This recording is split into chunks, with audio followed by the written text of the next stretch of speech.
In this video, I'm going to show you how to fix your low call volume on iPhone.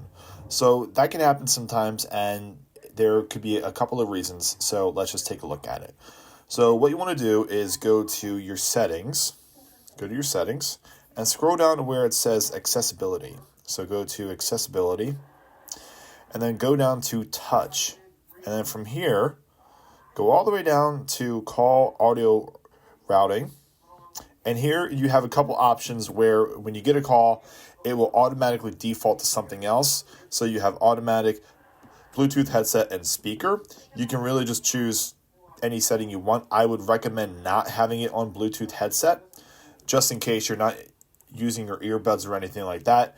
You want to have it on speaker or automatic.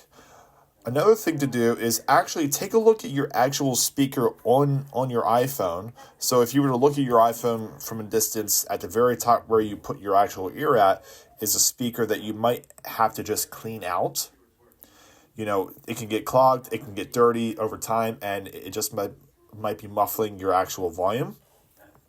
And then another thing you can do is actually swipe down and just make sure that your volume is actually up and at the fullest setting that it can be. So that's a couple ways to fix your low call volume on your iPhone. I hope you guys found this useful, and make sure to look out for the next video.